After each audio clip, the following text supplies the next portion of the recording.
tornillo, que venga un mecánico. ¿Para qué, don Carlos? A ver si te puede arreglar.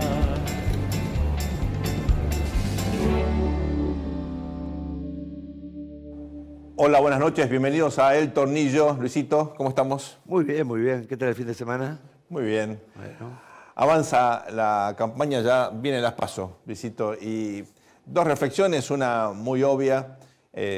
Obviamente uno entiende que haya bronca, que haya desinterés, que haya apatía, porque el país está como está y casi con 40 años de democracia. Indudablemente, Luis, la lista de asignaturas pendientes, de promesas incumplidas, como aprendimos nosotros. Hay desgaste de material y no hay renovación de material. Así que estamos en un uno 600. Uno comprende. Pero Liliana de Riz, que es una gran politóloga, aseguró lo siguiente: el único momento en el cual somos todos iguales es cuando votamos. Porque todos valemos lo mismo. Y ese plano de igualdad yo creo que es fundamental, hay que rescatarlo. Hay que ir a votar. Voten lo que quieran, como quieran, pero expresen su opinión en el sufragio. Así se construye la cultura democrática. Porque no ir a votar es darle el voto a los que fueron a votar y están ganando, ¿no? Jugar a favor de los que están ganando. La segunda cuestión que me preocupa de este proceso, ya finaliza esta primera etapa de la pre-campaña electoral. Supongamos que esta es una elección que tiene como 3 instancias, ¿no? La de la PASO, la primera vuelta y, si hace falta, la segunda. En esta primera instancia, si esto nos dice algo del desarrollo de lo que viene, hay ausencia de cosas muy importantes, Luis, en las propuestas de los candidatos, de los distintos candidatos, de los más importantes, de los más, digamos, acotados en términos de estructura, de impacto. Y lo que más falta, en mi opinión, es una dimensión político-institucional que apunte a lo más importante que hay en política, que no son las personas, sino las reglas del juego. Totalmente. Pareciera que se impone la metodología del conde Chikov. ¿Vamos por las buenas o vamos por las malas, no? Digamos, la grieta se ha llevado adentro de las coaliciones, creando fisuras a veces más importantes que la misma grieta. Pero toda la cuestión es de modalidad, ¿no es cierto?, de reglas de cortesía, pero no reglas políticas e institucionales, que son las que permiten en la Argentina que el conflicto, por ejemplo, no se transforme en una cuestión presupuestaria. Porque en la Argentina hay conflicto, entonces el Estado, ¿no?, genera un cheque, pero para los dos lados el conflicto. Es fantástico, ¿no? Por eso hay pymes de conflicto por todos lados, ¿no? Claro. Y grandes empresas de conflicto, ¿no? Necesitamos reglas para que permitan una discusión y la resolución de los conflictos. Reglas, sobre todo desde el plano fiscal, pero lo que más me llama la atención, Luisito, es que hay como una especie de confusión entre las personas y los problemas, ¿no? El problema en Argentina es fulano o fulana, ¿no? Y fíjate que esto no es algo nuevo, en su momento la Argentina se convenció, bueno, es tu partido, la causa contra el régimen, ¿no? La causa. Lo bueno contra lo malo. Sí, totalmente. Después fue civiles contra militares, peronismo contra antiperonismo. Después había con Alfonsín el antialfonsinismo, con Menem el antimenemismo, y así sucesivamente, donde las personas pasan y los problemas no es que queden, son cada vez más graves. Son cada vez más graves, porque muchas veces el problema es un problema estructural, es un problema que deviene con cómo funciona la Argentina. Pero al personalizarlo no se arregla cómo funciona, sino al revés, ¿no? Está este chiste que creo que Levi Cheyati lo pone en el prólogo de su libro, ¿no?, que si vos te vas de la Argentina una semana, cuando volvés todo cambió. Pero si te vas 20 años, cuando volvés está todo igual. En realidad está todo igual en funcionamiento, pero por funcionar de la misma manera estamos cada vez peor. Peor, hay una degradación. Ahí, Luis, me parece que es interesante marcar que, bueno, hay ausencia de debate de reglas, instituciones. Hay países como Perú, por ejemplo, que curiosamente casi no tiene partidos, que destruyó su entorno político, pero por tener reglas económicas muy firmes, soldadas en el tejido constitucional, sigue con una economía que, totalmente, la verdad que para los parámetros de América Latina está muy, muy bien, no tiene inflación. Sorprendente. Bueno. ¿No? Es cierto que también en Perú vos tenés un armado social mucho más estructurado, los que antes se llamaban una sociedad clasista, con establishment, claro, ¿no es cierto? Y acá lo que tenés es poderosos que demandan al Estado, ¿no es cierto? Cosa que creo que vamos a hablar con nuestro invitado, si te parece. Vamos a hablar de eso y vamos a hablar también hoy, pero te quiero plantearlo quiero plantearlo de forma bien contundente, ¿no? Porque No yo me- crecí, no me pegues. pues yo crecí en un Soy entorno en el Jordano. cual yo crecí política e intelectualmente con una muy fuerte tensión antipresidencialista. Te lo confieso. A mí los presidentes me daban urticaria. ¿Por qué? Porque tendían a concentrar mucho poder, muy influido tal vez por Carlos Nino, muy influido por Juan Lins, que fue un enorme politólogo. Jefferson. Bueno, también por Jefferson. Vamos a poner nombres. Por otros politólogos que para Sí. nuestra generación fueron importantes, como el Sí. caso de Arturo Valenzuela, los Sí. alumnos de Lins, si querés. Los ¿no? alumnos de Linz. Juan Lins fue un politólogo español con enorme producción intelectual, dio clases muchos años en Columbia, en Yale. Y bueno, los que crecimos en los 80 leyendo, Claro. en los 90... Especializado en la caída de la República de Weimar, que era Claro. parlamentarista, entonces él de ahí sacó conclusiones de ese aprendizaje que había tenido el parlamentarismo y cómo el parlamentarismo podía absorber, ¿no es cierto?, cuestiones complicadas y no el presidencialismo en su rigidez, ¿no? Un poco el argumento que, digamos, siempre se ha utilizado en ciencia política. En esa clase, Sergio estaba en contra de lo que yo decía, porque yo siempre fui un poquito más Es presidencialista, cierto. un poquito más hamiltoniano, ¿no? Porque si tenemos un sistema federal en donde hay plata que hay que repartir, si hay un parlamento, ¿no es cierto?, dámela que esta te viene. Entonces, si hay un presidente por lo menos, ¿no es cierto?, regula un poco la pelota. Ahora, cuando ni siquiera hay un presidente, ahí estamos en problemas. Es peor. Tenemos un presidencialismo, Sergio. Vamos a charlar con nuestro invitado, Genial. que es Marcelo Cavarossi, en un ratito, pero te dejo planteado mi disyuntiva. Yo confiaba en las ventajas relativas del parlamentarismo hasta hace poco. Porque ahora veo situaciones como la de Orbán en Hungría, el propio Erdogan en Turquía. Pero sigue fíjate siendo vos, régimen parlamentario. sí. Bueno, podría meterme en otros países del centro de Europa, como por ejemplo Polonia, Israel. Israel. Y lo que me planteo es, bueno, ¿hace mucha diferencia el régimen político, la Y bueno, forma de y bueno, estructurar el viste, gobierno? finalmente, no solamente Fabio Serpa tiene razón, sino Luis Tonelli en esto, un poquito. Luis tenía razón en todo, también en esto, En todo. lo digo en público. Todo. Sí, acá hay dos hombres, una mía y la otra de Miego. Así que, gracias. Vamos entonces a la entrevista, Luisito. Genial. Vamos, Luis, a charlar con nuestro invitado, que es Marcelo Cavarossi, doctor en Ciencia Política por la Universidad de California, Berkeley. Profesor de posgrado en el MIT, Massachusetts Institute of Technology. Y en la Escuela de Humanidades. Claro. Investigador principal del CONICET por la UNSAM, la Universidad de San Martín. De la que fue decano. Decano de la UNSAM. Fue fundador del CEDES, Centro de Estudios de Estado y Sociedad, e investigador asociado del CIAP, Centro de Investigaciones en Administración del viejo Instituto Torcuato Di Tella. Legendario. Fue profesor titular de la Universidad de Buenos Aires y de la Universidad Nacional de Córdoba. Y también consultor para las Naciones Unidas y el Banco Mundial. Gracias por invitarme. Marcelo, me gustaría empezar preguntándote, en estos 40 años de democracia, vos fuiste testigo, protagonista y bueno, ya pensabas la política cuando empezó este proceso. Y como vos sabés, hay mucha gente que tiene decepción, que tiene lamentablemente, una opinión o negativa o neutra respecto a la democracia que contrasta con lo que nosotros vimos de chicos y con lo que me consta vos también sentías en ese renacer político-cultural de la Argentina hacia el 83. ¿Qué reflexión te merece esto? ¿Qué aprendimos, si aprendimos algo? ¿Qué se puede rescatar de positivo de estos 40 años, si se puede rescatar algo?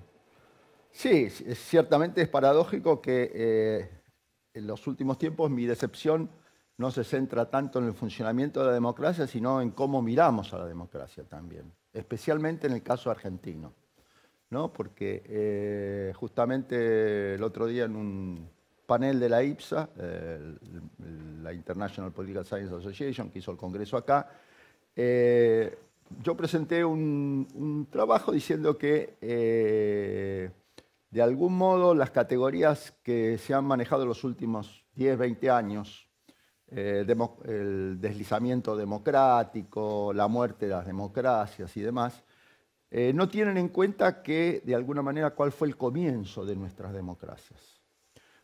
¿Y en qué sentido lo marcaba? Que bueno, que se piensa que el comienzo fue el fin del autoritarismo, pero que haya fenecido el autoritarismo no significa que otros rasgos de la política argentina no hayan seguido funcionando.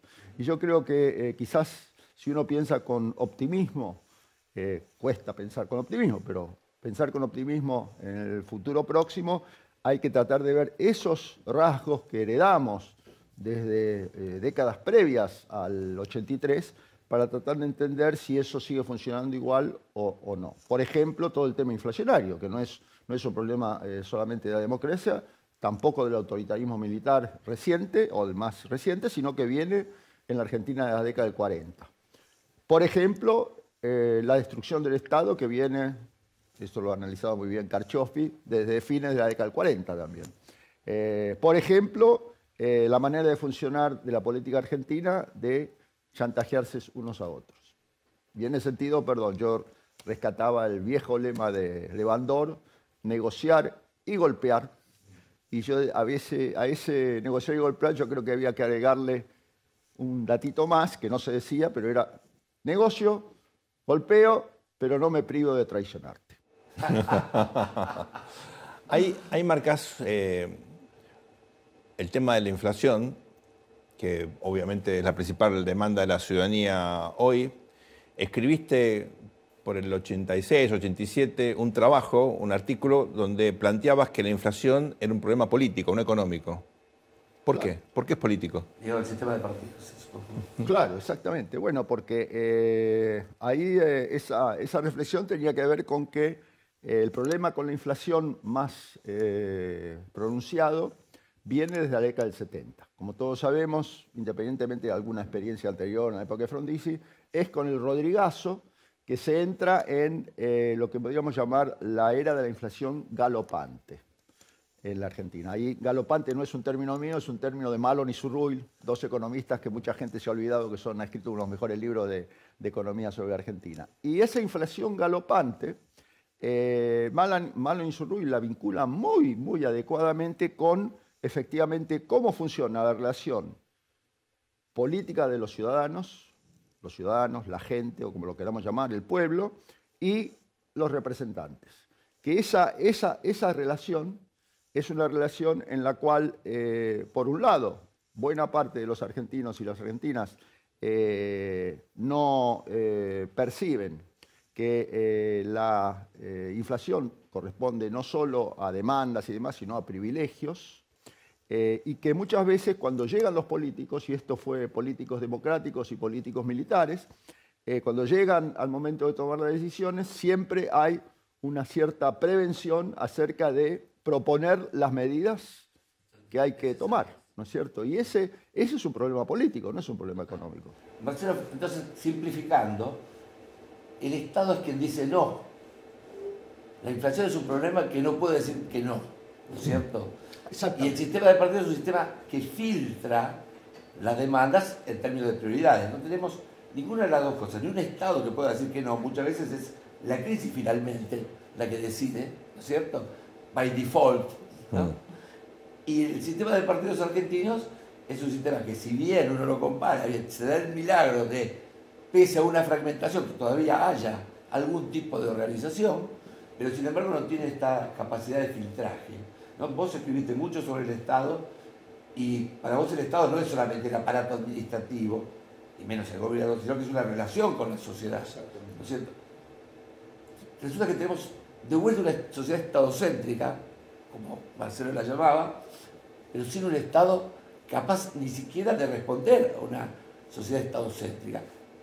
¿Cómo es la transición? Bueno, es una sociedad estadocéntrica, pero con un Estado degradado, cada vez más degradado. Este es el tema, cada vez más degradado, porque a partir sobre todo de la década del 70, en cada crisis, como se sabe, ya lo han dicho muchos, en cada crisis caemos un escalón y ese escalón no se recupera más, ¿no? En la próxima...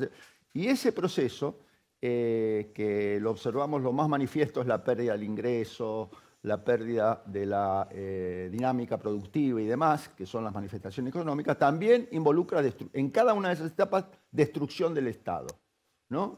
Basta entrar, para tomar un ejemplo, basta entrar, poca gente entra al edificio de bienestar social, ¿no es cierto? Porque el edificio es mirado porque está ahí en el medio del 9 de julio, porque está la efigie de Evita, pero poca gente se toma el trabajo de entrar. yo por casualidades he venido entrando, y ahí en ese lugar, desde hace muchos años, desde hace por lo menos 30 años, se ve el proceso de degradación estatal. Ahí. Ese tema es un tema crítico para el futuro inmediato de la Argentina también, ¿no? Bueno, Marcelo, paradójicamente es como si tuviéramos, no un Estado soviético, digo, una sociedad soviética que pide cada vez más las cartillas de razonamiento, pero no está ni el Estado rojo ni el Politburó, falta el poder político para, de alguna manera, digamos, ordenar las demandas, las preferencias, sube las demandas, baja la posibilidad de responder a la demanda, desencanto, ¿no?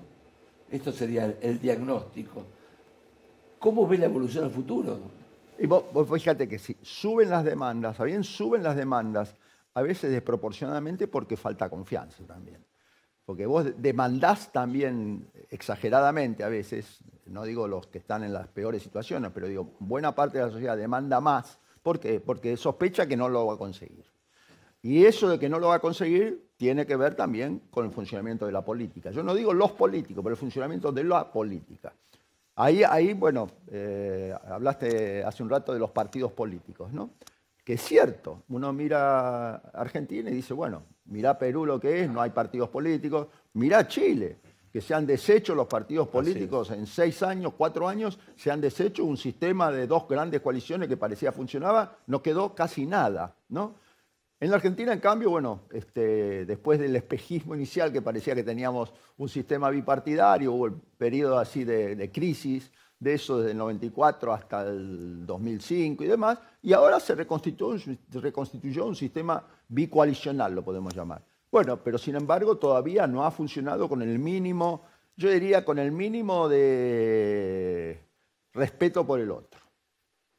Y ese mínimo respeto por el otro, que no significa no pelearse, por supuesto, lo sabemos, pero sí significa ciertas reglas, se han ido, ese es el último elemento que yo creo que se ha sí, claramente degradado a partir de algún momento de la primera década de este siglo, no sé si en la transición de Néstor a Cristina o en algún momento, ese funcionamiento que parecía incluso contener la aspiración de Néstor de armar un peronismo hegemónico, lo parecía contener razonablemente, eso se empieza a desarmar cuando llega Cristina a la presidencia. ¿Pudo haber sido eso el conflicto con el campo, lo que derivó en una confrontación de otra característica, con tal vez más paranoia, la idea de, bueno, van por todo, vienen por todo, se quieren quedar con la propiedad privada? Es uno de los elementos, ¿no? Es uno de los elementos, el conflicto con el campo marca una ruptura que no sabemos ahí, porque no sabemos la interna palaciega, ¿no? Porque, sí, claramente. Claro, como no conocemos cómo jugaban Néstor y Cristina,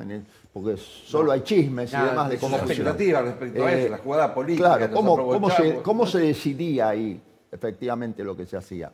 Pero en ese momento me parece que empieza a caminarse en la dirección incorrecta de esta cosa adversativa, ¿no? De tratar al otro como un enemigo y todo lo demás, que viene principalmente, lamentablemente, del lado del peronismo y que, por supuesto, aparecen también reacciones a veces del otro lado, ¿no? Totalmente. ¿Te acordás, Sergio, que se vio dramáticamente dentro del kirchnerismo? Se habló hasta que se había pensado en renunciar, en una lectura, digamos, dramática, ¿no? Casi operística de lo que estaba sucediendo. Wagneriana. ¿No es cierto? Bueno, se nos ha levantado el establishment de la sociedad, no podemos gobernar. Y al otro día de esta cuestión del Congreso, el voto no positivo, el sol salió de vuelta, los chicos iban a la escuela, ¿no? En realidad había eso servido de válvula de escape. Claro. ¿no? Pero es cierto que en el diagnóstico original de Néstor Kirchner se había dado una situación de constelación de fuerzas en contra de su proyecto hegemónico, ¿no? Claro. Por un lado, el campo. Sí. Con lo de Antonio Wilson, él pensaba que Estados Unidos, la CIA, Totalmente había dejado como de me jugar. dijo un funcionario de ese gobierno, le habían picado el boleto, citando. Sí, sí. Había también, bueno, la sensación de que los medios de comunicación estaban en contra. De hecho, la guerra con Clarín empieza en el conflicto con el campo. Y sobre todo la Iglesia. Hay algo muy interesante, la pelea con Bergoglio era muy fuerte, por la reelección que se había frustrado en Misiones, en el plan reeleccionista de Néstor. Claro. Pero sobre todo, ustedes saben que el conflicto con el campo empieza o pierde el control de la situación Kirchner cuando ve una tapa de Clarín al comienzo de marzo del 2008, esto es interesante, donde decía que la Iglesia se oponía a la instalación del juego, de las maquinitas de juego, en el hipódromo de San Isidro. Con lo cual era cierto, había un obispo muy importante, Casareto, estaba en contra de eso, Claro. pero Kirchner lo vivió, obviamente, como una guerra en contra de sus intereses, ¿no? Ahí se disparó todo. Ahora, Marcelo, uno mira situaciones en América Latina donde la democracia se erosionó mucho más. Venezuela, el caso más, digamos, lamentable y probablemente de difícil reversión, ¿no? Pero hay otros casos también de erosión democrática, Bolivia, de hablar de Nicaragua, El Salvador, Honduras. En términos relativos, la Argentina no pudo haber superado ese test ácido de un intento de generar un presidencialismo hegemónico. Sí, yo creo que sí. Yo creo que en parte se ha superado. Porque yo separaría Venezuela, Nicaragua y Cuba, porque ahí tenemos un régimen en el cual las Fuerzas Armadas son parte muy importante de la ecuación. Entonces, otros casos que puede haber de deterioro o de retroceso en las cuales el ejército o las Fuerzas Armadas no están metidos, yo creo que son siempre por ahora rescatables. Pero en el caso argentino me parece que un dato central, efectivamente, es cómo se recupera un peronismo que pueda jugar con las reglas que de alguna manera se sugirieron en la primera década democrática y que volvieron a aparecer entre Alfonsín y Duhalde en el 2001. Y en ese sentido me parece que ahí el gran desafío es qué puede pasar. Yo soy profesor en una universidad en la cual he tenido como colegas o a veces como discípulos a dos peronistas que pasaron o pasan o están en los ministerios del actual gobierno, que son gente sensata, razonable y que sin embargo se transfiguran.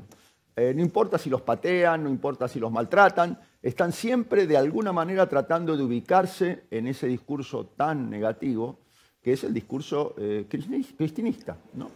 Bueno, yo creo que esa es una de las variables claves del futuro inmediato. ¿Qué va a pasar con esta porción del peronismo que efectivamente, tanto a nivel nacional como subnacional, es muy rescatable, ni que hablar de los cuadros que hay en la provincia de Buenos Aires, por ejemplo? Es que cuando se instala este sistema, ¿no? Que es el sistema de la grieta, es como que se automantiene, ¿no? Claro, y ahí yo creo que el tema es, no es te pego o te doy incentivo solo, sino un juego muy complejo en el cual si gana la oposición en la próxima elección, la estrategia no se debe reducir a negocio con vos o te doy en la cabeza, sino que tiene que ser, la verdad, política.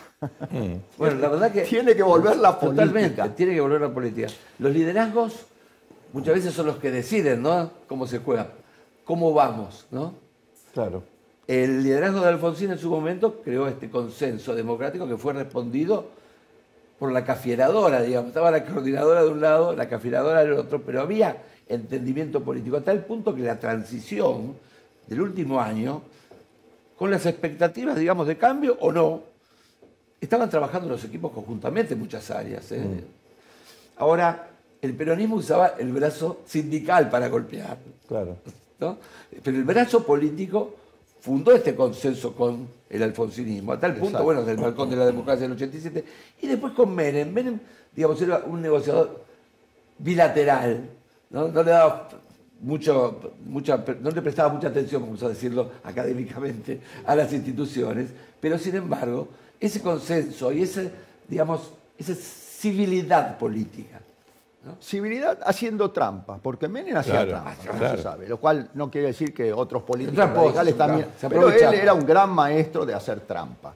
Pero eran trampas que eran absorbibles dentro del juego democrático, que se dan en cualquier otro sistema de Europa. Siempre hay un pícaro, ¿no? Claro. Pero sin embargo, estos consensos, inclusive dentro de ese cambio brutal, ¿no? Que hizo Menem, pero después se traslada de alguna manera a la alianza. Claro. ¿No? La transición era problemática para las circunstancias estructurales, no por las cuestiones políticas. Bueno, hay una gran traición que realmente dañó mucho al sistema, fue la de Chacho Álvarez cuando renuncia a la vicepresidencia. Claro. Es una gran traición al sistema. Ese empieza el fin del consenso del 83. Claro. Ahí empieza a desmadrarse ya en un sentido muy intenso, un proceso que yo creo que continúa hasta casi hasta, bueno, no quiero decir hasta cuándo, pero hace 10 minutos. Continúa hasta ahora, yo creo también. Marcelo, también al comienzo de la transición a la democracia aparecía paralelamente el debate de presidencialismo-parlamentarismo, Claro. que es un clásico de la ciencia política, sigue hasta ahora en un sentido. Y había como como la Julia Las Piedras, ¿no? Digo, de hecho, la reforma del 94, que ahora cumple el año que viene 30 años, ¿no? Tenía, obviamente, la tensión de ir hacia una cosa más parlamentaria o semiparlamentaria, que bueno, no se logró, pero estaba ese debate. Claro, uno observa lo que viene pasando en Hungría, en Polonia, en Turquía, ahora en Israel, ¿no? Exacto. Y la gran pregunta es, bueno, ¿tiene que ver con el parlamentarismo o tiene que ver con conflictos, con esta tendencia a la polarización extrema? Ahí tenemos alguna imagen interesante de lo que vimos en Israel la semana pasada, con estas manifestaciones a partir de la reacción frente a la reforma judicial que impulsa el gobierno de Netanyahu, que recordemos, es una coalición rarísima, muy de extrema, ni siquiera derecha, una cosa religiosa nueva, pero bueno, donde las identidades y estas tribus tan homogéneas pesan cada día más. ¿Es el parlamentarismo la solución a los problemas del hiperpresidencialismo en América Latina o hay que ir a otra clase de equilibrios que de alguna manera moderen? Cosas que es cierta, hay veces que hay excesos en los liderazgos, ¿no? Sí, yo justo estos días estaba leyendo un artículo de un colega que trabaja en el diario Clarín y que justamente hablaba acerca de la necesidad de un equilibrio entre parlamento y ejecutivo, yendo en la dirección, recomendando una cosa más o menos semiparlamentaria. A mi juicio, independientemente de reflexionar sobre ese equilibrio, hay un problema que se agrega ahí, que uno no puede pensar en eso como dos pilares que están en el vacío, están sobre un Estado. Esto, insisto sobre el tema del Estado. En la medida que el Congreso y el Ejecutivo estén discutiendo con un Estado que se degrada cada vez más, la discusión es una discusión cada vez más perversa. Y yo creo que la Argentina es un buen ejemplo de eso, una discusión perversa. Totalmente.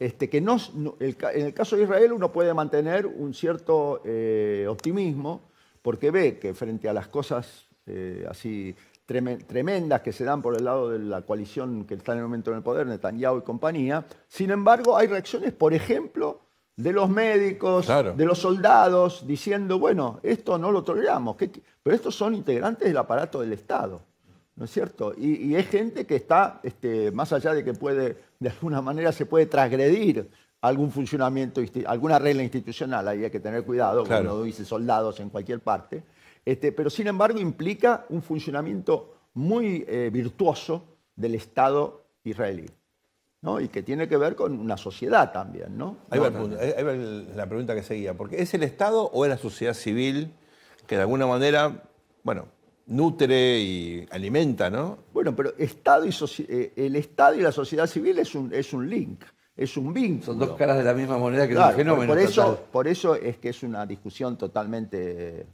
ignorante, por llamarla generosamente, la discusión que dice menos Estado, más Estado. No, el problema es cómo efectivamente el Estado funciona en relación a su sociedad civil y también cómo la sociedad civil produce los impulsos de demandas, de negativas y todo lo que de queja, de patear el tablero la sociedad civil como lo puede hacer, y en Argentina hubo épocas en que lo hizo mucho, tal cual, pero no se sigue destruyendo ese. Eso es lo que se ha perdido en la Argentina. Ese vínculo que incluso existía en momentos autoritarios, hay que decirlo, ¿no? Que es un vínculo consciente, digamos. Lo que hay ahora es, nos colocamos todos frente al Estado, incluso la dirigencia, que por definición forma parte del fenómeno estatal. Digo, la dirigencia social argentina a veces uno dice, sí, claro, hay gente poderosa, hay gente con dinero, pero es discutible si forma una clase en el sentido de poder asentar un proyecto, un programa de país. Es muy cortoplacista porque también de alguna manera, vos lo decías, las demandas afectadas por la crisis que viene siempre son, ¿no es cierto?, exageradas y prematuras, como decía Guillermo Donner también, ¿no? Nuestro amigo y otro gran jefe, ¿no? Se adelantan y se pierde la idea de el Estado que siempre es, por lo menos, mediano plazo. Claro. Hoy escuchaba una extraordinaria presentación del presidente del Instituto Elcano, que hacía una presentación en la Fundación Fernando Enrique Cardoso. Sí. Que dicho sea de paso, no tenemos nada como la Fundación Fernando Enrique No, Cardoso tal acá en la cual. Argentina. El interior también. Y él que decía, bueno, independientemente de la posición que uno tome, desde la década del 80 y de la década del 80 y el 90 en el mundo, y en particular en la Argentina a partir del menemismo, se destruyeron ciertas rigideces del Estado que impedían conductas dinámicas. Pero al mismo tiempo que se produjo eso, se produjeron novedades que implicaron mayor desigualdad y demás. O sea, que todo proceso de, efectivamente, eliminar restricciones estatales tiene que también incluir compensaciones. Bueno, esas compensaciones las tiene que manejar en un ida y vuelta sociedad civil y Estado. Una relación muy compleja y complicada y conflictiva incluso. Claro. Eso no pasa en la Argentina. No. Eso no pasa porque la compensación como ¿qué aparece? Está apareciendo ahora. Como dádiva. Claro. Como dádiva. No puede ser una dádiva, ¿no?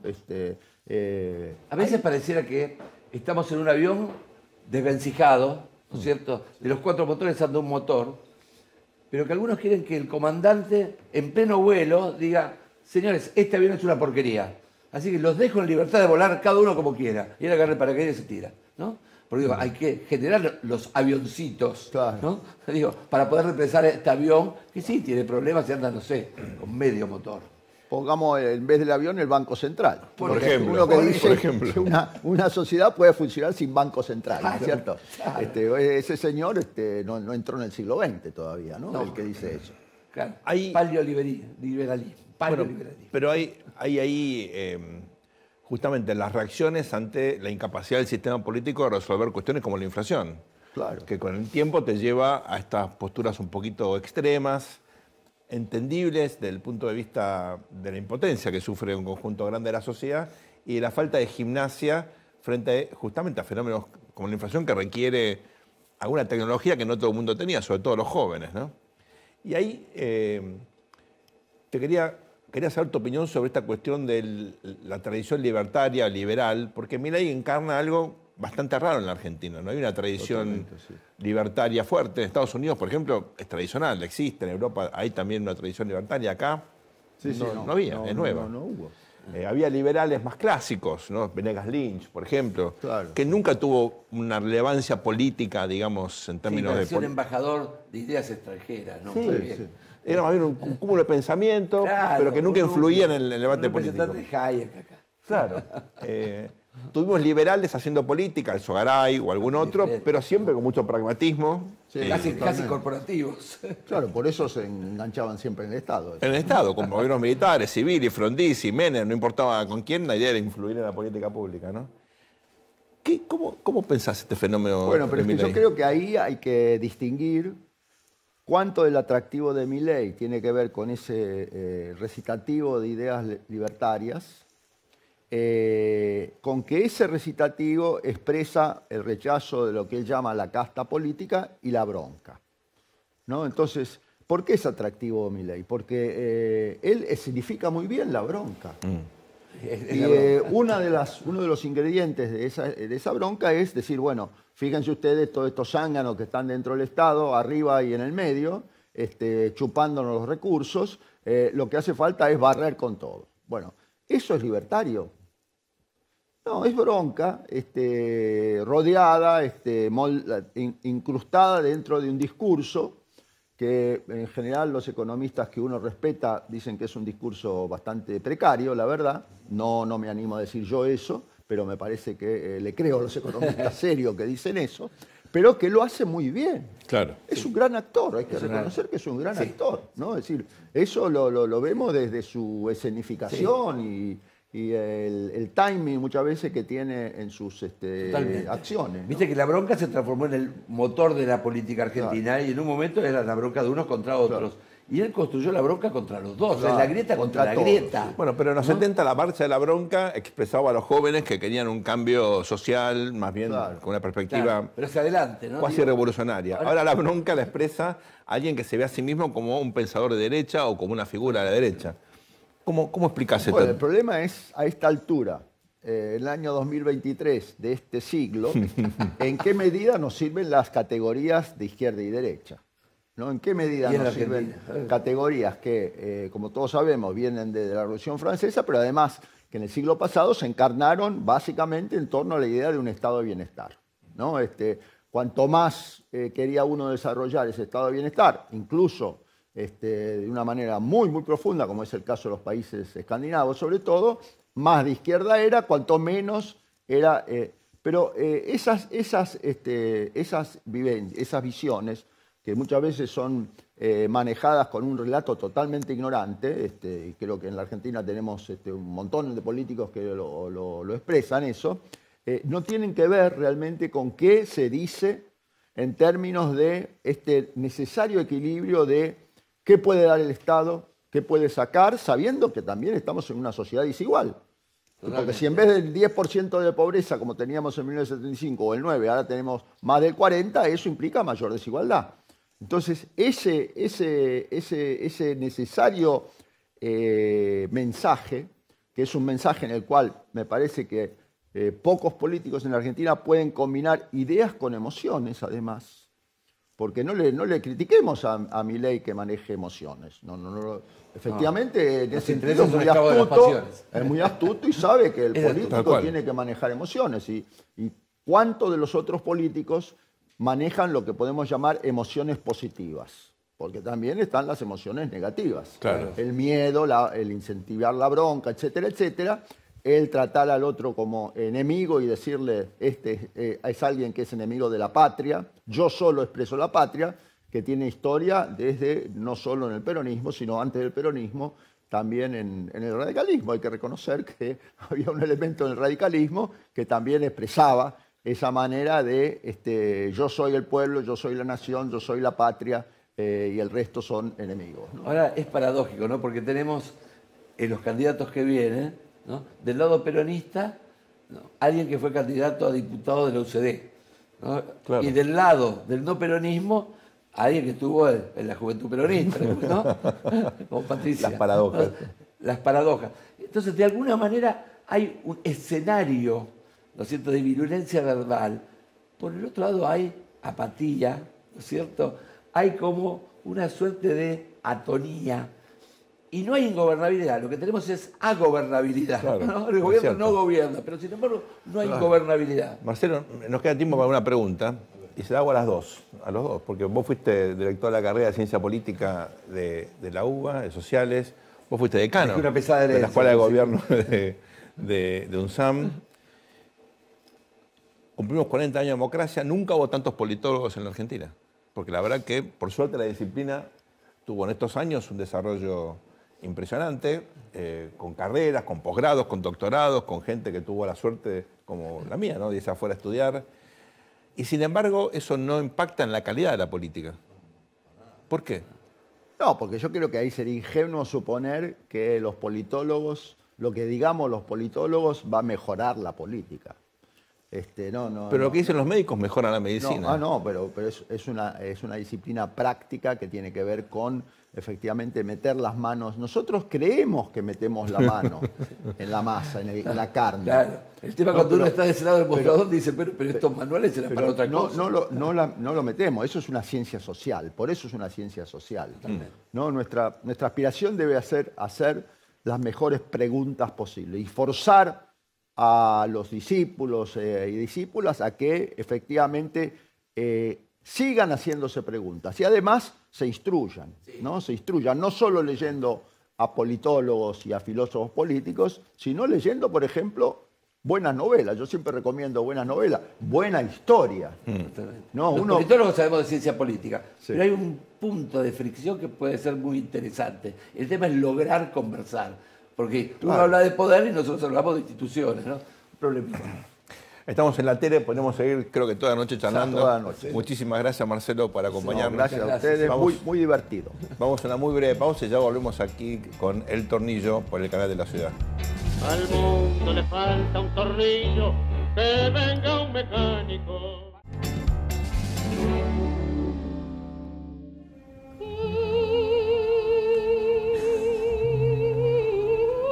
Esto es Casta Diva, La sección de este programa El Tornillo, en la cual Luis y yo nos metemos en lo más divertido de la política, que son los chismes.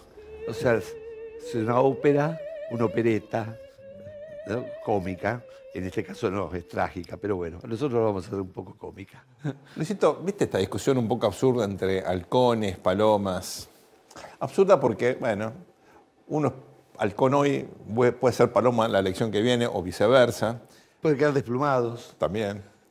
Pero más allá de eso, lo interesante de este debate es que es superficial, bastante irrelevante, porque en definitiva, como todos sabemos, lo que los políticos proponen en campaña, esta clase de debate que tenemos, son cosas que se acaban el día que si ganan, asumen una responsabilidad y llegan al poder. Yo le hago una pregunta acá, no a mi amigo Luis Tonelli, mi compañero, el politólogo, le hago al exfuncionario Luis Tonelli.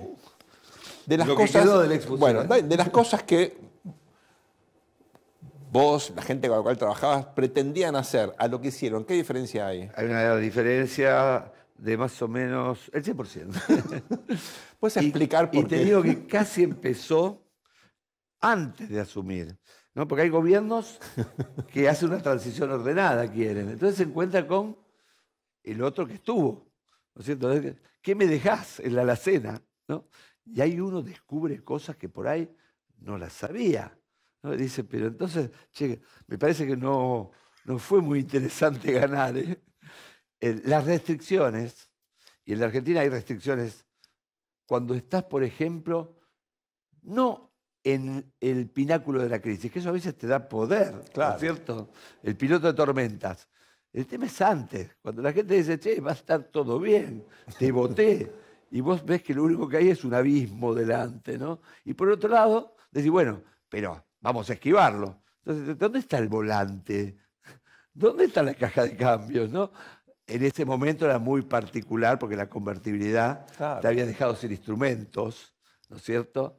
Pero imagínate que yo era director de planeamiento estratégico, ¿no? O sea, en un gobierno que no tenía estrategia, no tenía planificación, no tenía dirección, ¿no? Digo, porque estabas, digamos, en modo paramétrico. Eran tantas las restricciones, ¿no es cierto? Que uno tenía, bueno, como decía Pablo Gerchulov, que también integró ese gobierno, una posición de corner. No tenía más que salir para un lado, que era salir corriendo, digamos, pero bueno. Bueno, pero esto me hace reflexionar en lo siguiente, Luisito, porque, claro, es como cuando ves un plan de negocios. En un proyecto hay gente que se sienta, elabora un plan de negocios y después ve los resultados. El negocio puede ser bueno, regular o malo. Ahora, del plan original, muy poquito se plasma, porque la realidad siempre es mucho más difícil que la planificación previa o la idea que uno tiene. Ustedes lo saben. El mejor momento político para un político es el momento electoral, Claro. antes de los resultados, porque algunos lloran, ¿no es cierto? Pero más allá del nerviosismo, que parecen pilotos de F-18, ¿viste esas películas que van en rictus con el avión de combate en las elecciones? Es el momento donde uno puede decir, ¿no? Puede ilusionar, puede prometer, porque finalmente gobernar es también hacer creer. El problema es cuando no tenés ni siquiera para hacer creer, ¿no? Ahora, la audiencia lo sabe porque en cada una de sus actividades, profesiones, las cosas que emprenden, siempre la realidad es mucho más difícil que la planificación previa. Uno se prepara, estudia, o no, hay cosas que uno hace casi innatamente, pero siempre es más difícil de lo que parece. Y lo que uno hace día a día, ¿qué es, Luisito? Sobrevivir, ¿verdad? Es sobrevivir, y los gobiernos cada vez más.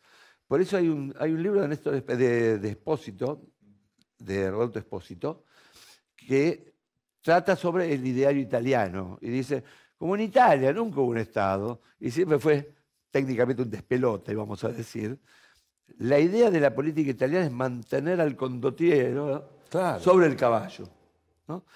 La globalización, y lo peor, el Complica fracaso de todo, la sí. globalización, Claro. o la complicación de la globalización, porque es ineludible la globalización, son ineludibles los problemas también, hacen que cada vez más sea la política casi, digamos, reducida a las máximas de Maquiavelo.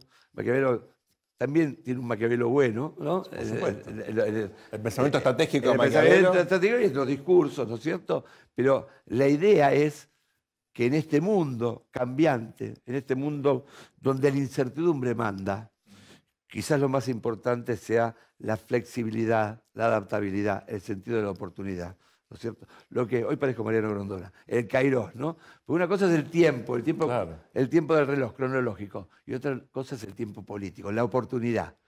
Pero fíjate que eso después es criticado porque la gente puede decir, che, pero este tipo al final un día es radical, otro día peronista, cambia, un día quiere abrir la economía, otro día la cierra. Tenemos los casos de muchos peronistas que en la década del 90 apoyaron las reformas económicas, fueron, por ejemplo, activos en las privatizaciones de empresas y una década después apoyaban exactamente lo contrario.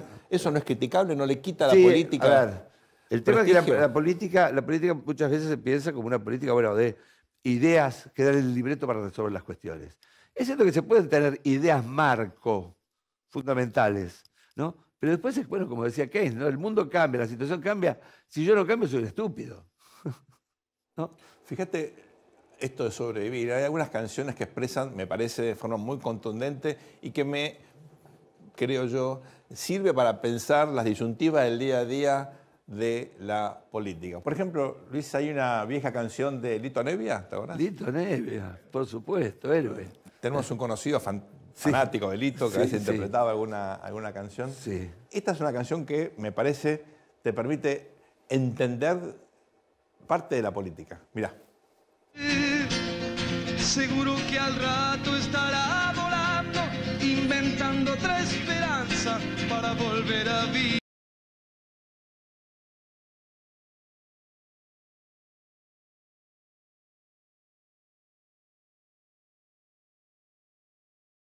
En definitiva está eso de ir viendo qué pasa, cómo haces para sobrevivir, para quedar más o menos con la posibilidad de reinventarte. De lo que hablamos la otra vez de cambio. Totalmente. Bueno, esto es lo que en la práctica implica el arte de la política, Sí, ¿verdad? claro. Retomado por Baglietto, solo se trata de vivir, solo se trata de vivir un poco más en la Casa Rosada, ¿no? Y sí. Vos sabés que hay un libro muy interesante que yo siempre recomiendo. Acá vamos a mostrar la tapa, porque te permite comprender algo que parece que es argentino siempre, ¿no? Es un libro muy sencillo, es una guía para sobrevivir la política, de forma tal de no enojarte. Get enraged es no calentarte, ¿no? Exactamente. Porque No te la verdad calientes. que cualquier ciudadano en cualquier país del mundo, cuando mira la política de su país, tiene tendencia a enojarse, porque la política, la verdad, funciona mal en todos lados, no solamente en la Argentina. No es mal de muchos, consuelo de tontos, uno pretende que funciona mejor. Totalmente. Pero muchas veces los políticos lo que tratan es de estar ahí. Muchas veces son criticados por querer estar siempre cerca del poder. Aquí viene la cuestión de la casta. Como los carniceros que nos vendan carne. Claro. ¿No? Pero lo que se trata es de más o menos estar siempre cerca de la posibilidad de influir en la cosa pública, ¿verdad? Así es. Así que bueno, don't worry, be happy. Esto ha sido todo por hoy. Gracias por acompañarnos. El próximo domingo se vota. ¿Lo digo de vuelta? El próximo domingo se vota, así se dice. Gracias por Sepa el acompañarnos. pueblo vota. Ahí está. Esto ha sido El Tornillo, aquí en el canal de la ciudad.